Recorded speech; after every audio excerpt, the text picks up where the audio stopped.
नमस्कार, आप देख रहे हैं ख्याल आपका और मैं हूं आपके साथ गुंजन मित्तल। हम फिर हाजिर हैं आपका अपना हेल्थ शो लेकर, जिसका मकसद है आपको हेल्थ से जुड़ी हर जानकारी देना। आज हम बात करेंगे ओमिक्रॉन की बढ़ती दहशत के बारे में। 40 से ज़्यादा देशों में अपना पैर पसार चुके ओमिक्रॉन ने भारत में भी अपना कदम जमा लिया है। 2 दर्जन से ज़्यादा लोग इसकी गिरफ्त में आ चुके हैं। पर आगे क्या स्थिति रह सकती है और क्या ओमिक्रॉन भारत में तीसरी लहर ला सकता है? आज इसी पर बात करने के लिए हमारे साथ जुड़े हैं कोविड-19 रिसर्चर डॉक्टर प्रभात रंजन और साइंटिस्ट डॉक्टर दीपक आचार्य। आप दोनों का बहुत बहुत स्वागत है हमारे शो में। डॉक्टर रंजन, आप पिछले 2 साल से कोविड-19 पर रिसर्च कर रहे हैं और करीबन 5000 से ज़्यादा पेशेंट्स को देख चुके हैं। तो ये वेरिएंट जो है नया ओमिक्रॉन, कितना खतरनाक है अगर हम बात करें डेल्टा के मुकाबले?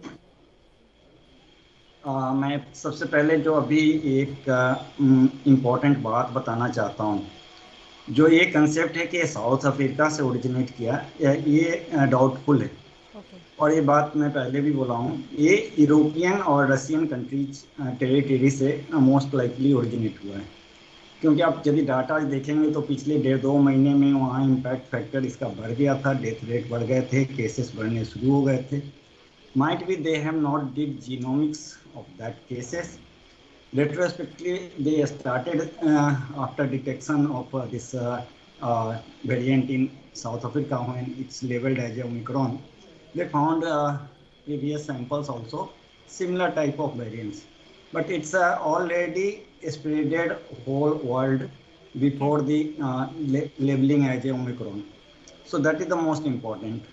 So we cannot blame that say south Africa. दूसरा इम्पोर्टेंट फैक्टर ये है, यदि ये यूरोपियन सब कंटिनेंट और रशियन सब कंटिनेंट में ओरिजिनेट हुआ है तो इस originated against the Covid vaccination, induced Covid IgG and what ever previous waves में लोगों के पास जो इम्यूनिटी, हार्ड इम्यूनिटी डेवलप करती है, उसके अगेंस्ट इसने अपने को म्यूटेट किया है। इसीलिए आप देखेंगे कि इसमें एक्यूमुलेटिव म्यूटेशन है, जो कि 30+ म्यूटेशन इसके स्पाइक प्रोटीन्स में हुए हैं। और कोविड आईजीजी एक्चुअली इसके प्रोलिफरेशन को हमारे बॉडी में स्टॉप करने की कोशिश करता है, ये उसके अगेंस्ट म्यूटेट किया, इसलिए हाईली इन्फेक्टिव ये कम मात्रा में भी ज़्यादा लोगों को इन्फेक्ट कर रहा है।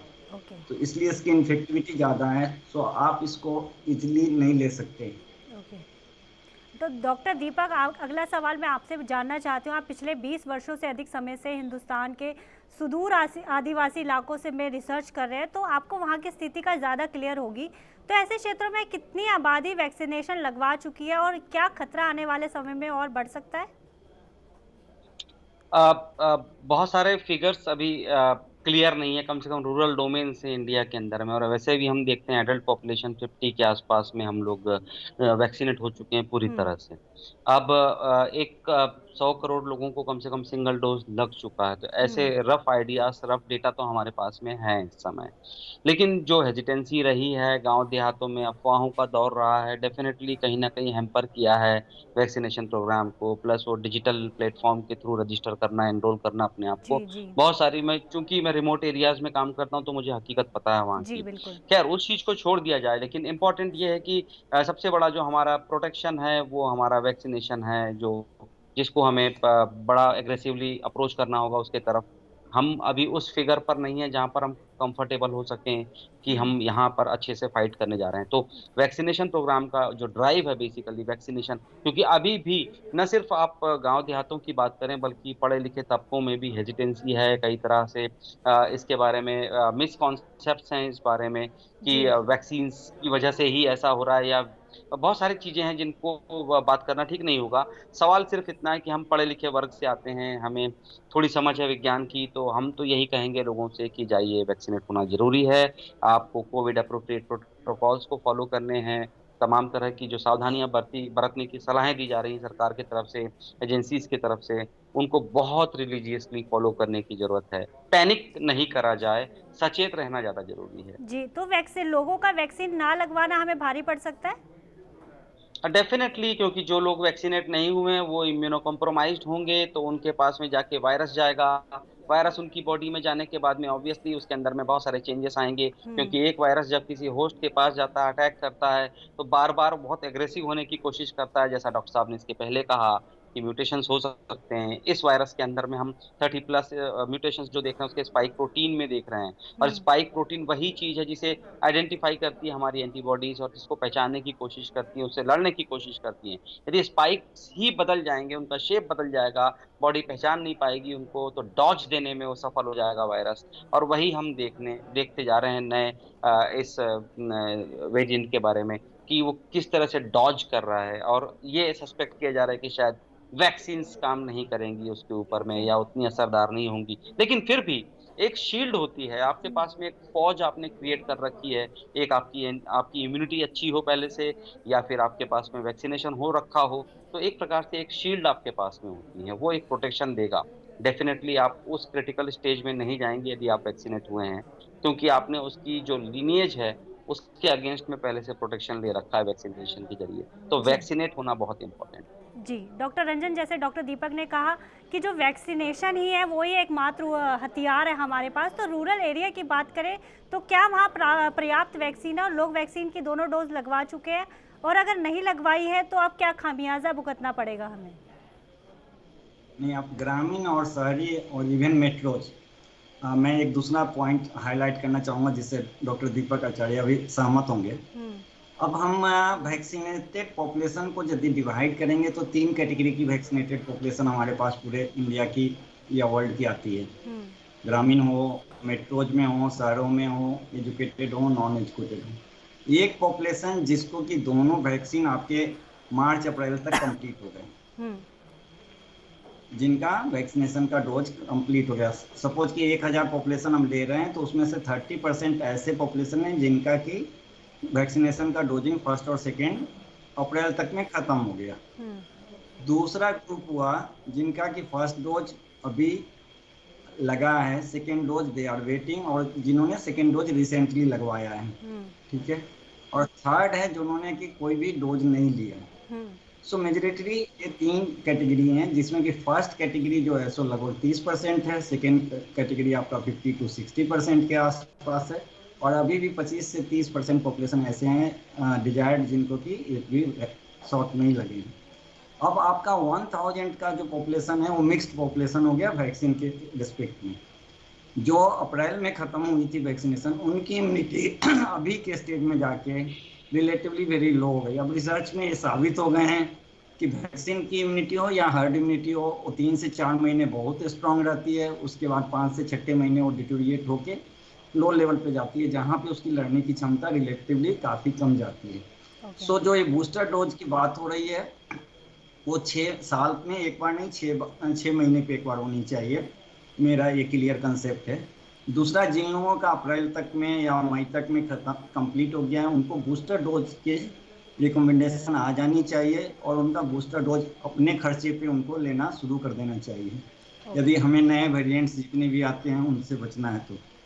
दूसरा क्या है कि क्रॉस इम्यूनिटी है, जो हमने हर्ड इम्यूनिटी में इन्फेक्शन के कारण हर्ड इम्यूनिटी डेवलप किया, वैक्सीन के कारण किया, तो न्यू म्यूटेशन जो आया है वो उससे थोड़ा डिफरेंट है, 30+ उसके म्यूटेशन से, और बार बार वो चेंज होते जा रहा है। तो ये आपको प्रोटेक्ट करेगा, लेकिन 100% नहीं प्रोटेक्ट करेगा। दूसरा, एट साइट मैंने पहले भी बोला है कि जो रूट ऑफ हमारा इन्फेक्शन नेजल म्यूकोसा या ओरोफेरिंग्स है, वहाँ पे IgA इम्यूनिटी नहीं डेवलप करती है। सो इन्फेक्शन होने का चांस आपको हमेशा रहता है, बॉडी उससे लड़ता है कोविड IgG के थ्रू, और वो रिलेटिव होता है। आप जितना उसको हाई रखेंगे अपने वैक्सीनेशन से, बूस्टर डोज लेके और एडिक्वेट फर्स्ट और सेकेंड टाइम पे लेके, तो जो अभी ख़त्म किए हैं उनके लिए ज़्यादा टेंशन की बात नहीं है, लेकिन उनको यदि इन्फेक्शन होगा भी तो माइल्डर केस होंगे। लेकिन यूरोपियन कंट्री में जो डेथ्स हुए हैं वैक्सीनेटेड पॉपुलेशन में, वो सारे लगभग मार्च अप्रैल में उनके वैक्सीनेशन खत्म हो चुके थे, उसी पॉपुलेशन में डेथ रेट्स बढ़े हैं। तो एक ये वार्निंग साइन है। ओके डॉक्टर दीपक, WHO ने इसे वेरिएंट ऑफ कंसर्न माना है, और अभी इस पर रिसर्च भी चल रही है। तो सिंगापुर की स्टडी कह रही है कि ज़्यादा खतरनाक है, और अमेरिकन स्टडी के मुताबिक एक कम खतरनाक है, तो हम किस पर भरोसा करें? अभी भरोसा करने का टाइम ही नहीं है, इतना डेटा आया नहीं है आपके पास में, इतनी इन्फॉर्मेशन आई नहीं है आपके पास में, तो आप कैसे कंक्लूड कर लेंगे? जी जब तक डेटा नहीं आएगा आपके पास में, आप वेट कीजिए, 1 साल, 1 महीना, 2 महीना आप वेट करना पड़ेगा, तब समझ में आएगा इसकी सीवियरिटी क्या है, कितने लोग हॉस्पिटलाइज हो रहे हैं, कितनी कैजुअलिटीज हो रही हैं। ऐसे समझ में नहीं आएगा। कोई रॉकेट ऐसा साइंस नहीं है जो प्रिडिक्शन पे काम करेगा। यहाँ पर एक्चुअल फैक्ट्स एंड फिगर्स पे बात होनी चाहिए। तो अभी बहुत जल्दबाजी होगी। हिंदुस्तान में 20, 21, 22 केसेस हैं इस समय कुल मिला के। आप किसी भी बात को लेके सचेत रहना जरूरी है। जी। मुझे नहीं लगता कि बहुत ज्यादा पैनिक करने की जरूरत है इस समय, ओके। क्योंकि अभी तक कोई ऐसे केसेस नहीं आए हैं जहां पर घबराहट पैदा कर दे या ओमिक्रॉन की वजह से बहुत ज्यादा डिजास्टर हो गया हो। कोई भी ऐसी घटनाएं सामने नहीं आई है। चिंता का विषय जरूर है कि जिस हिसाब से ट्रांसमिट हो रहा है ये, उस हिसाब से चिंता की बात है कि ज्यादा लोगों को इन्फेक्ट कर सकता है। पर अभी तक कोई ऐसी घटनाएं नहीं आई है जिससे हम अपना पैनिक स्विच ऑन करें। जी। प्रोटेक्शन हमें बरतने हैं, कोविड अप्रोप्रिएट प्रोटोकॉल्स को जैसा हमेशा कहते हैं उसको फॉलो करने हैं। जी। वैक्सीनेशन जिनका नहीं हुआ वो वैक्सीनेट कराएं। सरकार यदि बूस्टर का सोचती है, डेफिनेटली बूस्टर पे जाना चाहिए। ये मेरे तरफ से मेरा विचार। डॉक्टर रंजन, आपकी क्या राय है, कितने केसेस आ सकते हैं इंडिया में? अभी 2 दर्जन से ज़्यादा केसेस आ चुके हैं, और ये क्या इन फ्यूचर मैनेजेबल होंगे कि या फिर हमें आगे लॉकडाउन जैसी स्थिति में भी जाना पड़ेगा?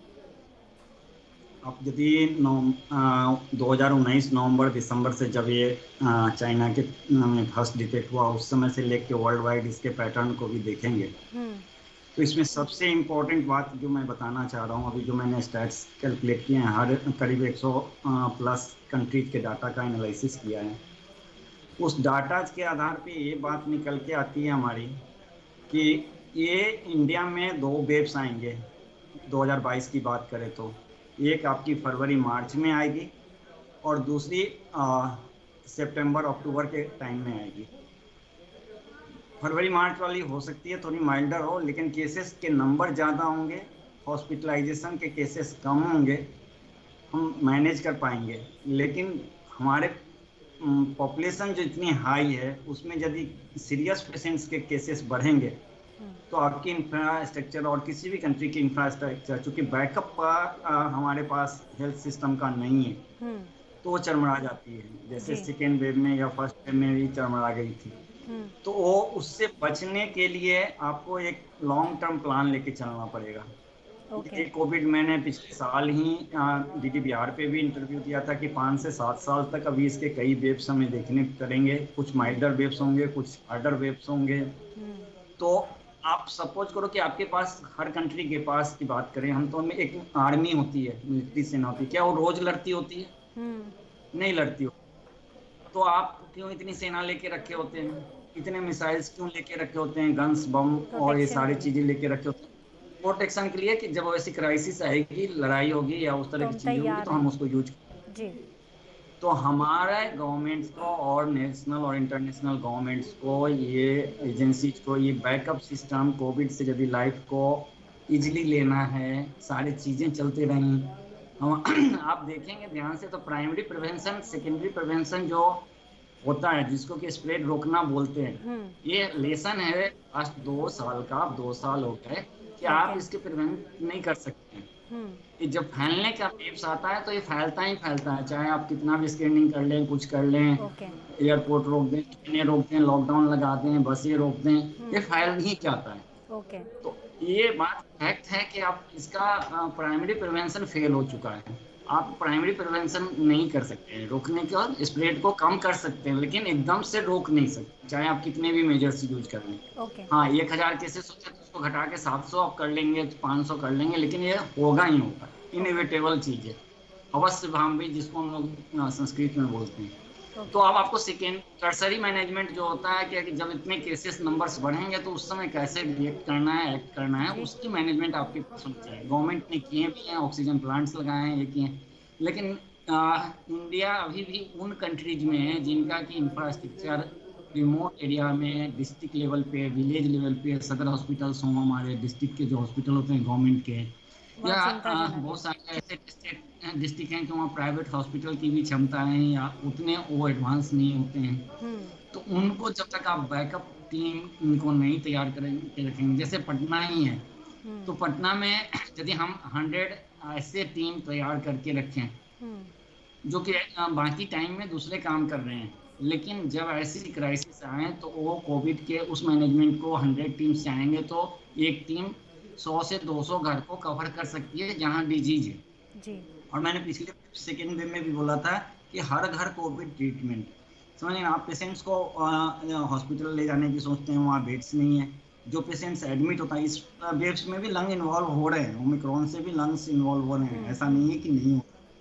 तो आप उनको हॉस्पिटल ले जाते हैं। अब जो एडमिट होता है वो 5 से 10 दिन तक एडमिटेड रहता है। यदि कोई आईसीयू में गया तो 10 से 15 दिन आईसीयू में है, कोई वेंट पे गया तो 7 से 10 दिन है। तो ये चीजें आप सैचुरेट हो जाती हैं। ओके डॉक्टर अब आपके दीपक, नए अगला पेशेंट, सवाल मैं आपसे लेना चाहती हूँ कि WHO के मुताबिक जो ये वेरिएंट है, पहले जिनको कोविड हो चुका है उनको अपना शिकार बना सकता है, और साथ ही ये भी कहा जा रहा है कि 25 साल से कम उम्र के लोगों पर इसका ज़्यादा इफेक्ट रहेगा। इन रिपोर्ट्स में कितनी सच्चाई है? लॉजिकली देखिए, अभी तक तो देखिए, अब जैसे हम हिंदुस्तान की बात करें तो 18 से नीचे वालों को वैक्सीनेट कराया ही नहीं गया है। और एक बड़ी पॉपुलेशन जो है 18 के प्लस 18 वाली जो है 50% तक तो वो वैक्सीनेट हो चुकी हैं। अब रही बात इसके इन्फेक्शन की, तो जैसे जैसे वायरस अपना रूप बदलता है, यदि सादी भाषा में कहूँ तो वो कोई आपको, आप एक बार प्रोटेक्टेड, आप ये समझिएगा इस बात से कि जब आपने पहली बार वैक्सीन लगवाई है तो जो वैक्सीन की कंपनियां थी उनके क्या दावे थे कि कितना परसेंट इफेक्टिव है आपका वैक्सीन, 70%, 80%। जब वैक्सीन जिस समय आप पहली डोज लगाने जा रहे हैं तब से आपको पता है कि ये 70-80% तक इफेक्टिव है, हॉस्पिटलाइजेशन रोकेगी आपका। और 100% इफेक्टिव किसी ने नहीं कहा, कोई भी दुनिया की किसी वैक्सीन ने 100% इफेक्टिव अपने आप को नहीं कहा है। तो हम समझ रहे हैं, डे 1 से हम जा रहे हैं, तो तब से हम ये मान के चल रहे हैं कि हम तब भी इन्फेक्ट हो सकते हैं। अब एक बार आपके पास में कोरोना हो गया है, आपकी एंटीबॉडीज बन गई, आप फिर से एक, जैसा डॉक्टर साहब ने बताया कि एक आपके शरीर के अंदर में जो एंटीबॉडीज हैं उसका एक पीरियड है। अब आप मार्च अप्रैल में आप वैक्सीनेशन पूरा हुआ है आपका, अब तक हो सकता है जो आपकी बॉडी में लड़ने की क्षमता है वो डल हो चुकी है, दोबारा इन्फेक्ट हो सकते हैं। वायरस जिसको एक बार लग चुका है उसको दोबारा हो सकता है, नए रूप में आया है, डॉज कर सकता है आपकी एंटीबॉडीज को, तो वो भी इन्फेक्ट कर सकता है। हर एक पॉसिबिलिटी है। लेकिन जिनको एक बार कोरोना हो चुका है इससे पहले, जिन्होंने वैक्सीनेट करा चुके हैं, जिनके पास थोड़ी बहुत एंटीबॉडीज हैं, डेफिनेटली रिलेटिवली उनको इसका असर as compared to non vaccinated population कम होगा। इनका असर, ये ज्यादा सेफ एक प्रकार से रहेंगे, इनको ज्यादा घबराने की जरूरत नहीं है। इसलिए हम बार बार कह रहे हैं कि वैक्सीनेशन एक इम्पोर्टेंट टूल होगा इससे फाइट करने में। और ट्रेसिंग जो करना है कि कौन आया है बाहर से, ट्रेस करना, इमीडिएटली चेक करना, बहुत लार्ज स्केल पर जाकर आपको आइडेंटिफाई करना। और सबसे इम्पोर्टेंट बात जो हमेशा कहता हूं कि हर एक इंडिविजुअल को इतना सिविक सेंस आनी चाहिए कि मुझे थोड़ा सा भी बुखार लग रहा है, थोड़ा सा भी कुछ ऐसा लग रहा है, मैं अपने आप को आइसोलेट कर लूं, एक किनारे घर में बैठ जाऊं। इसका मतलब नहीं है कि मैं, तबीयत खराब है तो भी मैं एडवेंचर करने बाजार में चला जाऊं, मैरिज पार्टी अटेंड करूं या कहीं ऐसे पब्लिक प्लेसेस पे जाऊं। तो थोड़ी समझदारी रखना पड़ेगा, आप प्रोटोकॉल्स को फॉलो करने हैं, मास्क हमेशा लगाए रखना होगा। जी डॉक्टर रंजन, आगे क्या आने वाला समय वायरसेस का ही हो सकता है? आगे हमें इन वायरसेस और वेरिएंट्स के साथ रहने की आदत डालनी पड़ेगी? हमें इसकी आदत डालनी पड़ेगी। हमें अपने बिजनेस, अपने स्कूल्स, अपने काम सारे कुछ इसी के साथ जीने हैं। ये आपके लाइफ से अब जाना नहीं है। अगले 2000 से यदि लेंगे तो 2010 तक कोविड टाइम ही कहलाएगा हिस्ट्री में, फ्यूचर में। अब आप जितने, हम और आप जितनी समझ आ जाएंगे, गवर्नमेंट सारी कुछ नहीं कर सकती है। गवर्नमेंट को इकोनॉमिक्स देखनी है, पूरे कंट्री की बाकी की रिस्पॉन्सिबिलिटीज देखनी है। तो जब तक हम जैसे डॉक्टर दीपक भी बोल रहे थे, हम इंडिविजुअल सिविलाइज नहीं होंगे, ये सिविलाइजेशन ही सिखा रहा है आपको, समझ गए। जब तक आप सिविलाइज नहीं होंगे, आप अपनी रिस्पॉन्सिबिलिटी, अभी जो मेरे पेशेंट्स को चेक आते हैं उनको कफ परसिस्ट कर रहा है, फीवर हुआ था, ठीक हो गया था, अब उनको चेस्ट पेन भी हो रहा है, मैं उनको RT-PCR करवाने को बोलता हूँ तो नहीं कराने के लिए तैयार हैं। तो बाकी सारा चीज़ CT स्कैन भी कराने के लिए तैयार हैं, इलाज करा रहे हैं, सब कुछ दवाइयाँ इंजेक्शन लेने के लिए तैयार हैं, लेकिन RT-PCR कराने को तैयार नहीं होते हैं कि हमारा पॉजिटिव आ जाएगा तो फिर हमको, ये साइकोलॉजी जो है लोगों के दिमाग में कि कोविड का हो जाएंगे, हम नॉन हो जाएंगे तो हमको क्रिटिक्स होगा, ये साइकोलॉजी से बाहर निकलना होगा। जी, जिम्मेदार बनना पड़ेगा, जिम्मेदार नागरिक बनना पड़ेगा। आप दोनों का बहुत बहुत शुक्रिया हमारे साथ जुड़ने के लिए और हमारे तमाम सवालों के जवाब देने के लिए। Thank you so much doctors. Thank you. तो जैसा कि हमारे दोनों एक्सपर्ट्स का भी कहना है कि खतरा अभी टला नहीं है, बल्कि ये समय हमें अपनी समझदारी दिखाने का और जिम्मेदारी लेने का है। अगर अभी तक आपने वैक्सीन नहीं लगवाई है तो कृपया करके वैक्सीन लगवाएं और मास्क लगाकर ही बाहर निकलें, इसे बिल्कुल भी हल्के में ना लें। आज के लिए बस इतना ही, हमें दीजिए इजाज़त। हम कल फिर हाजिर होंगे एक नए विषय के साथ, नए गेस्ट के साथ। तब तक आप स्वस्थ रहिए, और अपना और अपनों का ध्यान रखिए। चलते चलते हम आपको बताना चाहते हैं TV9 डिजिटल के न्यू इनिशिएटिव TV9 वैन के बारे में। आखिर क्या है इनिशिएटिव, आइए देखते हैं इस वीडियो में। Today, doctors are busier than ever providing care and advice to patients. And the reality is that an average patient now spends much more time in the waiting room than in the doctor's chamber. With such a captive audience, it's time to put their wait time to good use. Introducing TV9 Waiting Area Network that provides premium patient engagement experience through engaging and informative videos. These videos are created keeping in mind an Indian patient seeking medical attention. TV9 Waiting Area Network provides a perfect platform for educating the patients on everything a doctor's practice has to offer while elevating the doctor's brand at the same time. As a doctor, all you need is to have Wi-Fi at your clinic and we'll take care of the rest. We provide you with a TV, a media player, your clinic profile, and a playlist customized as per your practice. Combine all this with the regular news updates from TV9 and you have an awesome branding and marketing tool for your clinic. Write to us at van@tv9.com and we'll get in touch with you to set up our solution at your premises.